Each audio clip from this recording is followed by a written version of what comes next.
First of all, I would like to thank you for even tuning in and listening to what I have to say. My name is Keisha McCullers, and I would like to talk to you about a growing issue that is in our black community. And let me start out first by telling you about my niece. She's 5 years old, bright, smart as a whip, and she has a full life and full potential to become whatever she wants to be. Um, However, this girl, she can hip roll and shake her rear end better than any 30-year-old woman. Okay? The girl is bad. Okay?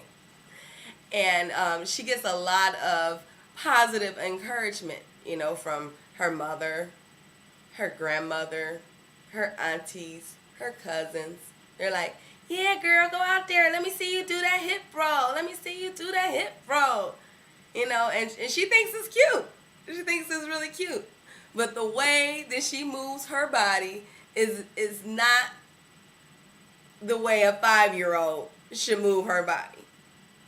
And she's going to grow up thinking, I remember we were at a birthday party. We were having a dance contest, and she started shaking her rear end and doing her hip rolling and everything. And to be funny, one of her older cousins start throwing money at her. She started throwing money at a 5-year-old.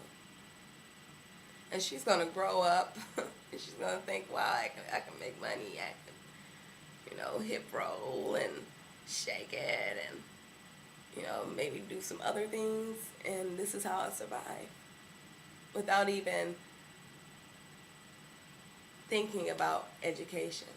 Not once have I heard her mother say, hey, my daughter just got an A on her spelling test, or she painted a really beautiful picture. No, she gets praise for Tootsie Rolling. Okay? and that's what I'm talking about. That is the growing issue here. We have young mothers who are so involved and so immersed into this culture of sexuality that they're passing it on to their young girls. It's not cool. Now, I know I'm not one to judge, and I know that sometimes it's hard. Sometimes you're like, well, how am I going to pay the bills? And it's really easy to go up to your neighborhood strip bar and go talk to the owner, and whoop-de-whoop, you're right there up on stage making money. But let me tell you what the problem is with that. And you will make money. But let me tell you what the problem is with that. Number one, you will not always have that body. And you will not always have those looks. What's going to count in your life is what's in here and what's in here. People who make a living out of dancing and stripping and shaking their ass on the TV, those are people who don't have a lot up here. They definitely don't have a lot in here. Because you can't have a lot in here and show off your body and do some of the things that you have to do to make that money. The second thing that happens in that lifestyle is the possibility of getting a STD. Maybe one that may never be able to go away. Now, I know there's new treatments for AIDS and you can live with it, you live a full life, but who wants to have AIDS? And that you will get pressure. You may get pressured into doing certain things that may put you in a situation where you may get one of these diseases. Now, the third thing that may happen when you dance or when you're on the videos or something of that sort, is you may get involved in drugs and alcohol. Because let's face it, everybody in there mostly is A, drunk, or B, high, or C, both. That's what goes on in those places. You get drunk, you get high, you look at the girls. That's what they do. Men and women. That's what they do. So that type of lifestyle is hard on you, it's hard on your body. It's not healthy. And this is a growing phenomenon, within the community. Shocking enough, it is. Girls actually are promoting themselves. They're happy.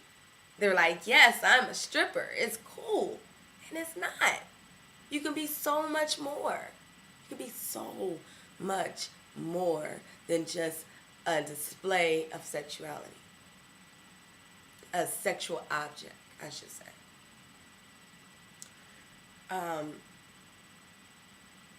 Now, is this the fault of the media? I believe so. I mean, it's in our movies, it's in our music, it's in the videos, it's in the commercials, and they're mostly young black women who are displaying themselves as sexual objects. It's sad. It really is. It's all over. And everyone is emerging themselves in this culture. And I don't see it going anywhere healthy. I don't see it being anything productive or positive. You have to get it in here. And you have to have some morals. These two, they work together. I think it was very positive for BET, even though they do show a lot of the negative images. I do think it was very positive for them to come out with that award show, honoring a lot of the young women and older women, classic older women, who have done something with their lives and who is trying to do something with their lives, own their own businesses, and promoting healthy messages for our young women. I really do. And it's not all about shake what your mama gave you. It's more about, why don't you think how your mother taught you? But that's the problem.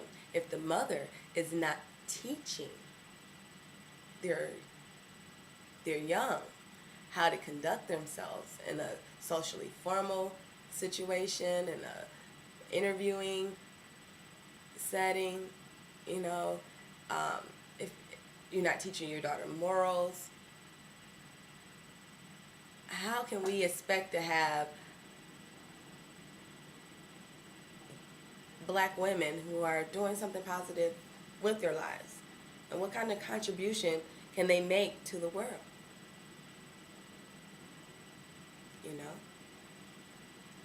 And that is why I am going to start. I'm in